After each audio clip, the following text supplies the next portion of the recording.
change is never good. Nothing good ever comes of it. And I think that's how a lot of people feel about change. Like, it's never going to be comfortable. And getting comfortable with that discomfort is just a necessary component of any kind of change. Any positive change requires, and this is no different.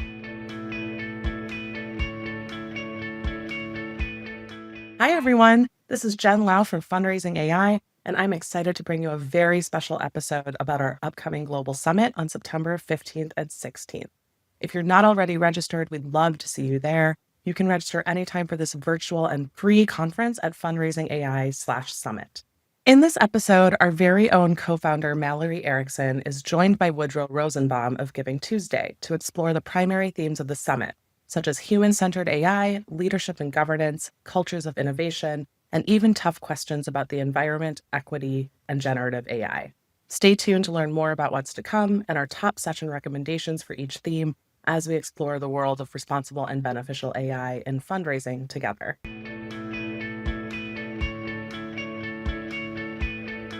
Hi, Woodrow. How are you? Hi, Mallory. I'm doing well. How are you? I'm good. I'm excited that we get to have this conversation today because I feel like we blinked and we're already a few weeks away from the Fundraising AI Global Summit. And the agenda, as I was going through and preparing for this conversation today, I was just blown away by the agenda. We have so much good stuff on the horizon, September 15th and 16th.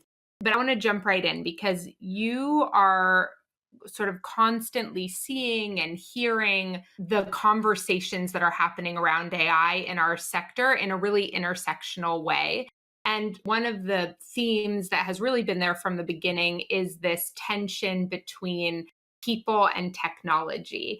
And there are a lot of different layers to that, but I know in terms of amplify impact and the way we've thought about the summit this year, really keeping people at the center is a big part of how we're thinking about the content. And so I'm curious from your perspective, like, how do you feel like we can keep people, and not just productivity, which often seems to be like the dichotomy, at the heart of how we're thinking about AI? That's a really great question, and I think a good framing question. In part, I guess I'm encouraged. When we did an AI readiness survey asking people who work in the nonprofit sector around the world about their engagement with the technology, most people were finding ways to work with the tech.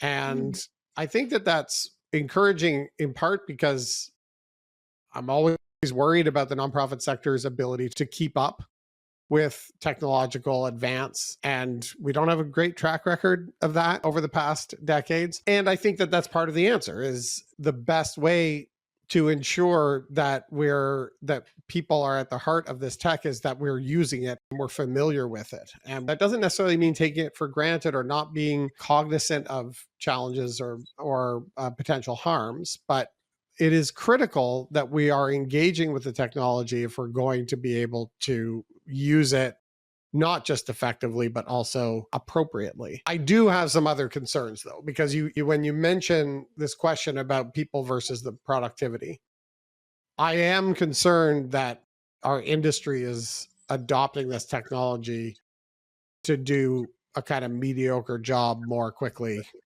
And that is not going to serve us. We're not going to realize transformational benefit from this transformational technology if the only thing we do is the same thing we've already been doing much faster.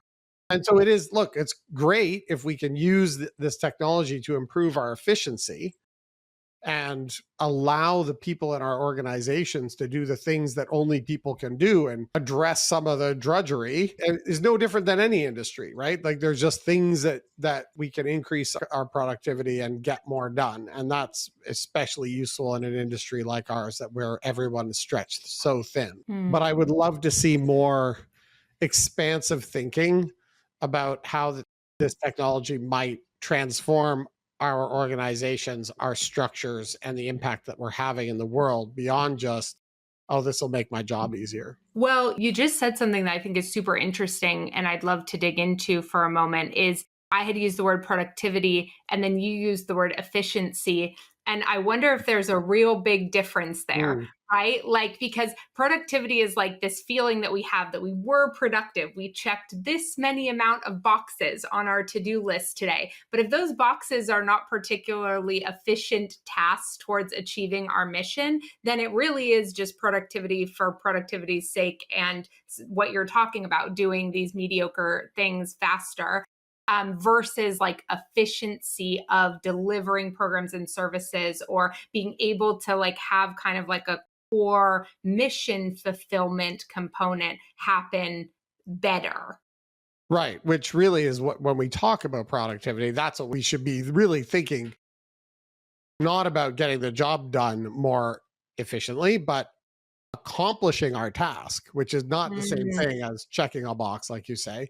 And I don't think there's enough thought into that. There's a lot of constructive conversation about responsible use of that technology, but we need more imagination around to what end. And almost like the responsible use of our time, right? Because I think that is one of the big things that we see with AI is the excitement sometimes around the technology for the technology's sake. And then it's like, cool, you found a way to like edit videos with weird like cats all over them, and that's very cool, I guess. But how does that relate to one of your biggest pain points and challenges as an organization? Yeah, 100%. It's very easy to be like thinking, I gotta get some AI, as opposed to what problem am I trying to solve? What is the Mm. right tool for solving that problem? I think, like with any technology, and arguably particularly this technology, there is a hype cycle. And one of the benefits of that is I have noticed that it is driving people in organizations to engage with this tech, and that hype has some benefits beyond just whatever's fancy and new. If you want to use this technology well, you need some good data. And if the first step in your journey on AI is improving your data environment, well, this is great. A lot of organizations should have done that 10 years ago. If this inspires some of that to happen, that's great. And also the tools enable that more effectively. I'm hoping that we start seeing, and particularly when we're talking about fundraising, is thinking about more about how does this technology allow me to do things I wasn't able to do before, reach more people more effectively, bring a more genuine experience, learn more about my mission and how it resonates, and not so much how do I do better wealth screening. How do I, like, it's Mhm. fine, we need that, it's okay, it's not suggesting we don't do that stuff, but that's the transformational opportunity, is what does it unlock beyond doing what we're doing now better. And that's almost like, I mean, I think it's sort of like a third category from the question I originally started with, which was like people at the center versus productivity at the center. And this is sort of like the work at the center, which, when done intentionally and well and more efficiently and without so many pain points, is really going to serve the people and keep people, both beneficiaries, but also the folks inside these organizations, at the center of why it's being used, how it's being used, and the impact that it's ultimately having. Well said. Well, there's a lot. I mean, so I feel like we can't talk about the like people component without talking a little bit about this balance for them between, or the experience that a lot of them are having around being overwhelmed, right? Like you were talking about, there are some benefits and drawbacks to the hype that's happening. One of the drawbacks that I see, and maybe hype is the wrong word to connect it to, but with the energy and amount of content we're seeing around AI, is this overwhelm. And I worry sometimes that the more overwhelmed certain people get around what tools should I be using, how should I be using them, I'm afraid of not using them correctly. You know, as that fear grows, we actually fall more into the like productivity for productivity's sake, because we lose that depth of like inquiry and curiosity, because we're just overwhelmed and afraid and want to be like, yeah, I'm using the latest tech. How do you think about that, like interconnection? So I mean, I do think, and this may sound a bit like a contradiction initially. Like I think that some of the more obvious benefits and the best established tools and products are productivity tools. And if that's the easy way into getting comfortable with the technology, that's fine. Right. So I think it's okay to have that, whatever is the path of least resistance, to start building that competency and familiarity. That's okay. I'm just hopeful that that then enables more expansive transformational application of the tech. Mm. You're not going to be able to tackle everything all at once. I think it is really, again, it's encouraging that most people in the sector are starting to find ways to use these tools, and there's more and more kind of on ramps available to do that. And I think if you have some basic building blocks, some key policies and frameworks that will help guide how you conduct that journey for yourself and your organization, then that's sufficient training wheels to then not worry about having to know how it all works all at once. Yeah, okay, I love that, and I totally agree, and I'm glad you said that about the productivity piece, because I feel like for some folks, yeah, that might be like, they're like, well, maybe I am doing a bunch of mediocre things, but I need some time to figure that out Right, even. And sure. so it's like, okay, to get the capacity to do that, use the productivity tools that feel the easiest for you to adopt and see real benefit from, and then slowly, but we shouldn't stop there, right? That's not the best case of No, this. we think about what outcome this technology might have for this sector 5 years, 10 years from now.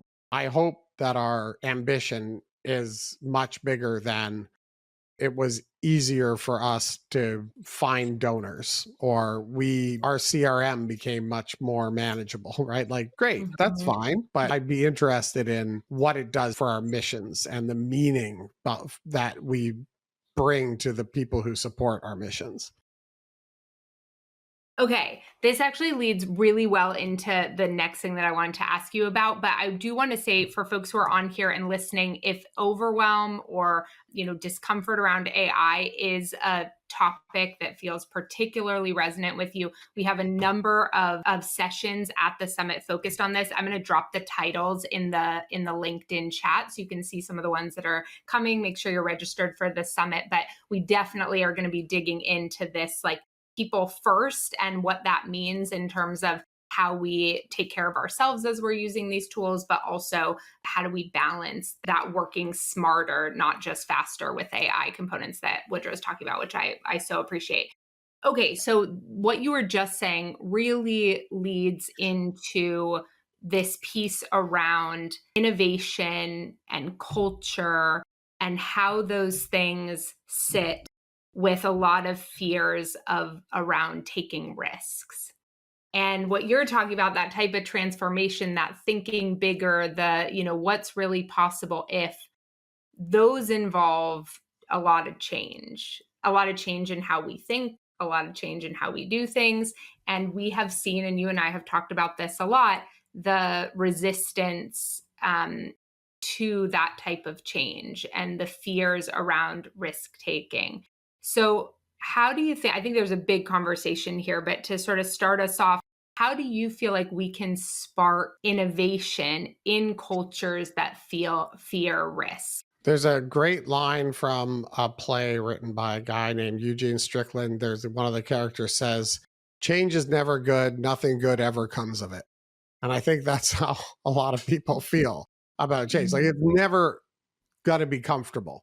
And getting comfortable with that discomfort is just a necessary component of any kind of change. Any positive change requires, and this is no different. There are also real risks of harm that come with the adoption of this technology. And there are both ethical and practical considerations that need to be addressed. And this is why, I mean, the FAI framework is, I think, a really good way, like a pragmatic way of guiding people's journey into using this technology. Again, I think it's very encouraging that most people are. I think part of this is people need to interrogate their own feelings about this, because I don't hear a lot, but we do hear from some folks who are saying, the risks are too great. I'm not going to do it. I'm opting out. And I have no issue whatsoever with that as an ethical standpoint somebody might take, but I don't think it's a very practical approach. The fact is, opting out is not going to be easy and might be impossible. And it's very difficult. I mean, it might in fact be easier just to have to completely opt out than it would be to dip your toe. I think the real risk is the folks who are not going to who are going to engage a little bit and not enough with this tech and aren't going to be situated to address those ethical and practical concerns because they're not engaged enough with the use of the technology. So I do think that if you're going to use it at all, you better use it and you better get into it. And I think that it's also, I was saying, like, I think interrogating your feelings about the technology is important. Are you concerned about any particular ethical issue, or is that a reason for you to not do the uncomfortable thing? Because if it's the former, great. There are resources available to help you navigate that. And if it's the latter, you're just putting yourself in a position to not be able to manage that particular risk. And that's not going to be better. Whew. Yeah. I mean, I think this is like at the crux of so much of what I'm concerned about with our sector. And a lot of the conversations I'm hearing around AI is that we definitely need to be having conversations about the real concerns and valid concerns around the use of AI and how we engage responsibly with these questions. And I'm really proud of the summit this year for having a panel on AI and the environment, like what nonprofits need to know, talking about like, will generative AI be a force for good in the social impacts sector, and then, trust and nonprofit mission. I'll drop those in the chat too for folks. But I think like it's super important that we're having real critical conversations around those things. And I definitely feel like I see and hear a lot like dismissiveness or shutdown around AI for some of those reasons, when without even being open to nuanced conversation. And I'm really concerned about all of those folks not being engaged in this conversation, because I'm like, the only way we're going to influence better decision making, better policy, better, less harmful impacts is to all actually be engaged in the conversation of what's happening, not closing our eyes and saying, well, I'm just not going to participate. Absolutely. And that, I mean, it's a question of to what degree do we want to be in the driver's seat? And mitigating these risks is going to be best if we have some agency. And that does mean engaging in the discourse and the use of the technology. And some of it's fun, right? Like we have Matt Price on our team who's doing a session at FAI this year, leads an AI learning group at Giving Tuesday. And we have a Slack channel where people share stuff they've done and ways they've used the tech. And it gives us an easy peer learning environment where we can learn from one another and try things out, and in an environment where we have guidelines that can help us do that in a way that is safe. And that just does an enormous amount for helping people to get over that discomfort and have a little bit of fun with learning this. And I will say, this is a technology that for most people, it's a much less of a technical skill, right? We're not talking about learning to code, right? This technology is actually very approachable. Yeah. Well, I mean, I obviously feel that way because I'm somebody who doesn't know how to make a reel on Instagram, but somehow leads a technology company now. So, I mean, I couldn't agree with that more. And I also feel like, as somebody who's neurodiverse, it makes information more digestible and approachable. I'm able to like actually grapple with subject and topics and engage in things like I've never been able to before, because I can easily sort of translate them into how my brain processes things. And there's a lot of accessibility there that really hasn't been available with any other tool. And, it's interesting, like that piece about the responsible and ethical components of it. Like when I was starting to build Practivated, obviously the fundraising AI framework was like a cornerstone to how I wanted to think about building this tool. And a lot of that work was informing how I was thinking about it from the beginning. But if I'm being totally honest, it wasn't until I was like digging in and building it that then I was able to start to see how it could be unethical or biased or have these other like, or what would be irresponsible about it. I couldn't have identified all those things without ever starting to build it.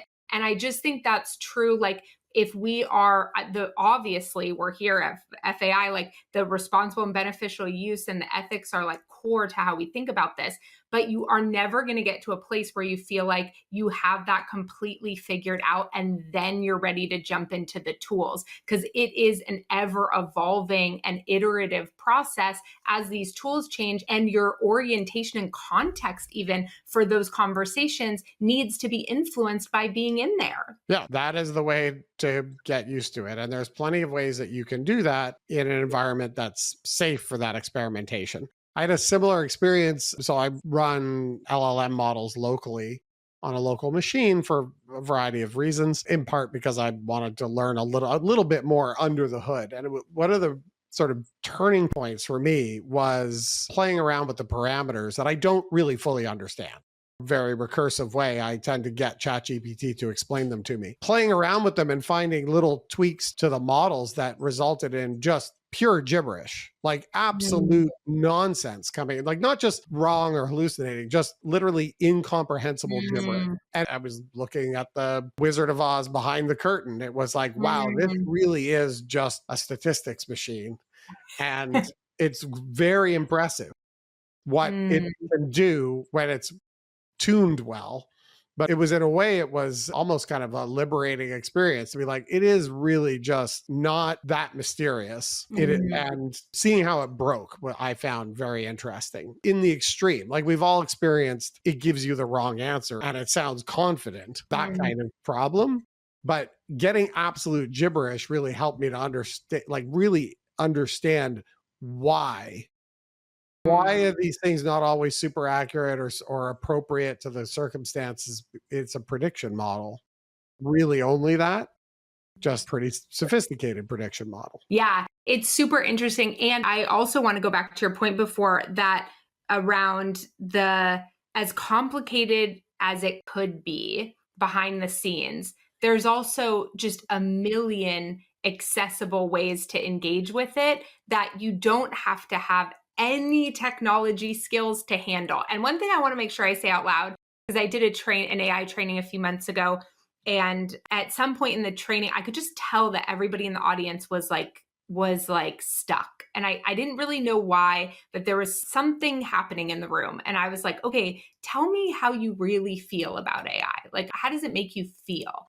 And somebody finally raised their hand. They said, I feel like I'm bad at AI. And I was like, what does that mean to you? And everyone was sort of nodding, like, yeah, I'm bad at AI too. And I was like, what does that mean to you that you're bad at AI? And the woman was like, well, I put into Canva a description of the image that I want, and it comes back with 4 arms. And I was like, oh, yeah, for all of us, you know? And I was like, you're not bad at AI. I was like, these tools are developing and many of them are inconsistent, or they're releasing them before they're gonna. I mean, we are seeing in real time how the models are improving their ability to create photos with text on them. Like a year ago, none of that, existed. And so I want to encourage folks, like, if you try something and you break it or it breaks or whatever, the whole piece of generative AI to me that's so exciting, that's so different than other technology, that really does require a mindset shift though, is that you keep going. You keep talking to it. You ask it the next thing, you have it change. Like, that just isn't the mode that we've engaged with technology before, this like building on. And so I feel like people get to a moment where something breaks and they're like, oh, I'm bad at it. I'm bad at it. And I'm going to apply it universally to all AI. And I'm the one who can't figure this out. Have you seen similar like patterns? Yeah, of course. And it's frustrating because the other reaction that is also a perfectly reasonable reaction is, this thing is garbage. Why I got 4 arms, not useful. Right. And creating prompts as an example, right? Like, that's a skill. And the best way to learn that skill is in fact to work with the tool and ask it to do something and understand how it was wrong and refine how you're engaging, what your inputs are to get the outputs that you want. And that's true whether you're describing an image or you're trying to get the thing to write some code or extract some information from data or whatever it happens to be. I think that skill is going to develop. The technology, you're right, the technology will also get better. The best way to develop our skills is going to be by telling it to do something and seeing how it gets it wrong and revising our inputs so that it knows better what we want and we get better at asking for what we need. Where the risk comes in is when there's uncertainty in the outputs that you get, right? So if you're asking for an image for your organization and the people have 4 arms, it got it wrong. If you're asking it to describe based on the impact data from the last 50 years of your organization, what the best interventions are to address bacterial infections in a population, it may not be so clear to you whether the output was right or wrong. And that's where the risk comes in. But there's plenty of opportunity for us to learn how to do this prompting better, where the risks are lower. And we can do that learning. And then that equips us to better address and use these tools in situations where the risk of harm actually matters. Okay, so that actually brings me to a question I wanted to make sure to ask, which is about like AI governance. And I'm curious, like in your mind, like what does kind of good AI governance look like? Thinking about the goal of, protecting trust and charitable giving, but like that example you just gave, right, has real implications if we don't notice it, don't check it. So how do you think about that?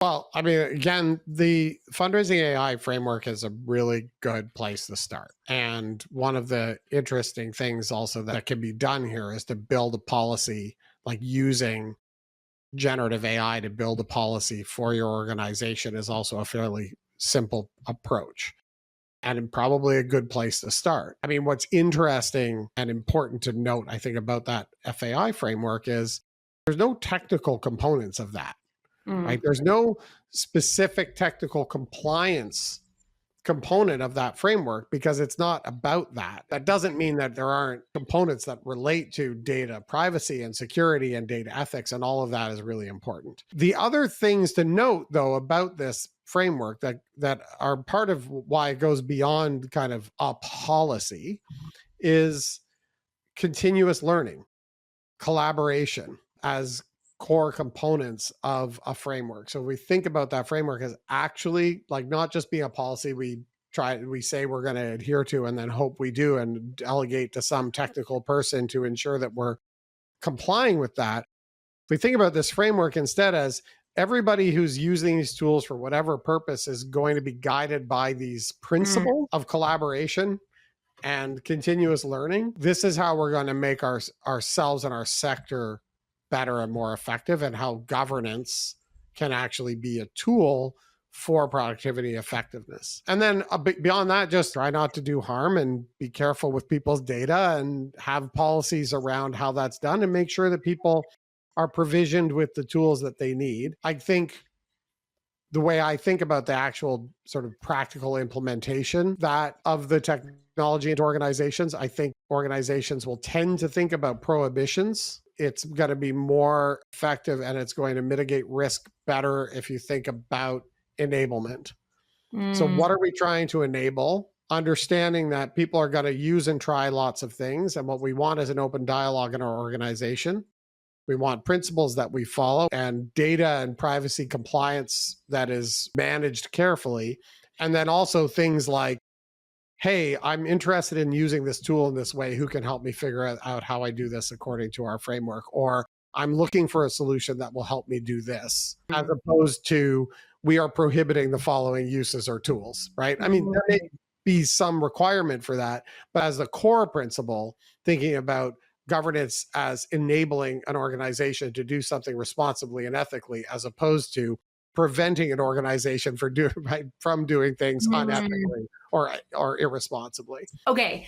I love everything you're saying here. I appreciate so much. And one of the things you sort of answered my next question, which was about like how leaders can responsibly steward their organizations when it comes to this like super rapidly changing technology. And part of what I'm hearing you say in there is one, like focus on guidance about what you do instead of what you don't do and how you do it.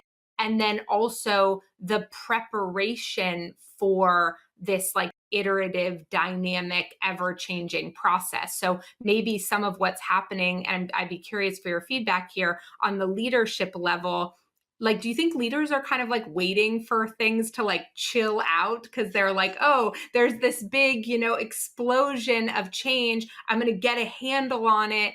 And then once I do, I'll level up my team around it. But there's no like getting a handle on it because it's growing so fast. Yeah, I hope people are not waiting for it to all sort out, because you're going to be waiting. I think that it's vital at an organization and a leadership level that we begin finding the places we can adopt the tech and doing it to the level and in the places that we're ready for. If you're waiting, you will always be waiting. It's not going to get any clearer. So find the place where you can start now, adopt some policies. Most organizations don't have a policy on the use of AI in their organization.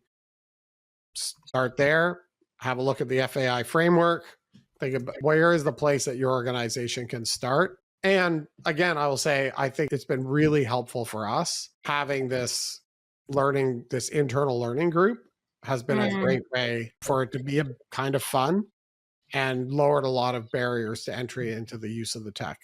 Okay, I love that. I'll drop in the chat in a moment the different topics we have coming up at this summit around this. Okay, I want to end with like a really kind of positive and hopeful framing. You have someone else coming on for that? So Woodrow, I'll see you later. No, because look, we started all of this talking about like, what does it look like to think bigger, right? To think beyond just this helps me do this one thing faster, right? And I think one of the things that both you and I care a lot about is that piece. Like, how do we inspire imagination around this technology and with this technology that really could transform the sector in the ways that it needs to be transformed? So I'm curious from your perspective, like, and maybe we should define agentic AI first, but I'm just curious, like, as we've started to see AI doing more, I'm not going to actually be more leading than that. What do you think could be possible for nonprofits in the next 5 years? Like, how should they be thinking about this agentic AI or any form of AI? Like, give us some ideas to help break people out of maybe the narrow ways they've seen it presented so far. So yeah, I like that question. Because when we talk about agentic AI, so much of the conversation is about, oh my God, imagine how bad this could get. There are real risks. And giving the technology kind of more agency and autonomy has those risks. I'm doing the opposite thing, the opposite of what you asked. Let's think about, what do I imagine? And I'm thinking not so much about missions, because this is fundraising AI, and there's probably a different answer when we talk about mission outcomes. In the US in particular, more and more people are being left out of the nonprofit experience. They're not being invited and given an opportunity to leverage their generosity. If I think about what I would like to see in this realm as a result of this technology, and I think I'd like to see that all people are afforded the opportunity to make positive change for themselves, their communities, and the world. And yeah, part of that is going to mean because they're supporting nonprofits and those nonprofits are resilient. But the outcome I'm looking for is for those communities of givers and the people around the world who want to make that change, who are being left out right now by our current practices of fundraising in this industry. So how do you see, I'm going to build on this a little bit because we have a few more minutes and I intend to take all of yours. So do you see, because we hear a lot about AI and concerns, obviously valid concerns around bias and equity and things like that. but can AI help close equity gaps in giving and nonprofits? That's what I think I'm hearing you say. And what does that look like? So, yes, I think it can. Also, let's understand it's ironic when we talk about the bias and the inequity that we are concerned about being amplified by these tools. Where is that bias coming from? That bias is coming from the fact that it's trained on us. We're being crappy at that. And yes, there is the potential to accelerate that, to amplify it, to mask it with this technology. That's a problem. But that inequity, the fact that more and more people are being left out of the nonprofit experience, that are more and more people are not being engaged and invited to be part of solving these problems and addressing these causes. That's us. We did that without any technological help. So this is what I'm talking about when I say, like, I'm concerned that we are going to use this technology in this environment to just improve efficiency. Well, right now we're fewer people being asked, fewer people giving every year, more and more concentration of the fundraising dollars into fewer and fewer hands. So if we're more efficient at doing that, we don't like that out. Why would we want to increase our efficiency there? So what's the flip side of that? The flip side of that is it is hard to engage in a really personal way with many, many different people at scale. That's the kind of thing that this technology has, at least there's the promise that this technology can help us overcome that. And part of but at the end of the day, it's not going to do that unless we value that. And right now we're not valuing the contributions of all people. And that's not a technological problem. That's a problem of culture. Do you think that this tool has the ability for us to deflect responsibility on some of these core problems that, like, how do we help people ensure that we're looking in the right place to solve that problem? I think partly it's about, the discourse is critical because what we're talking about here is changing perspectives, practice, and cultural outlook. And we needed that before anybody had ever heard of a large language model. So this is good that it is kind of motivating, catalyzing this conversation. And I think that being in discourse as an industry is part of the way that we'll do that. There's plenty of people who are presenting on these topics, and thousands of people will come together at the summit to engage with in these conversations. And then fine, you're going to go back to your organization and you're going to be like, oh, I'm going to manage my calendar better. And I'm going to practice this, learning about creating better images. And that's a practical next step to getting you into using the technology. Need is a perspective change on what we hope this will deliver. And I would implore fundraisers to think about, what do we not like about our current situation? Yeah, I love leaving on that note because I also think that behind my creation of Practivated was just so much frustration with a problem. It was like me trying to solve a problem, honestly, for the last 5 years and continually trying different ways. And then finally getting to this moment where I was like, maybe this technology could help me solve this because I haven't been able to in all these other ways. And I just hit my year anniversary of when I went on Upwork and asked a what if question, would it be possible to create something like this? I had no idea. And I really do want to encourage nonprofit leaders to and this goes back to everything we've talked about in this conversation, that moment of, those moments of reflection around what's really causing you the biggest challenges, what are your biggest pain points, and what are your big what if questions, what are the problems that you want to solve in your day-to-day experience, in your organization's way of building community, what are the real problems to solve, not just that your calendar is unmanageable. I still have not solved that, and I use AI all the time. Okay. So I think that curiosity piece, and I know Nathan talks about this a lot, I talk about it a lot, that I hope people come to the summit with particular questions that they have that they want to dive into, with particular things that are already top of mind that they want to learn. But more than anything, I hope they come with a tremendous amount of curiosity and a lot of like what ifs. What do you hope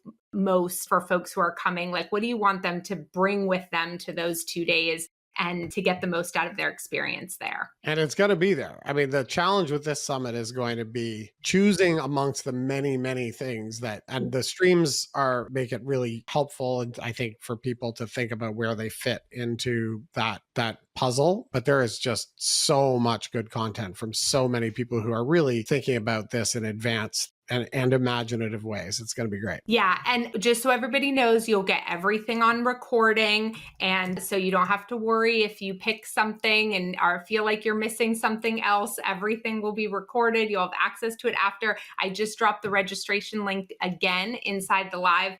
Woodrow, thank you so much for joining me today and talking through all these very timely topics. I can't wait to see you soon and to learn alongside you September 15th and 16th. And same to everybody else tuning in here. We're going to see you very soon. Thanks, Mallory. It's always great to chat with you.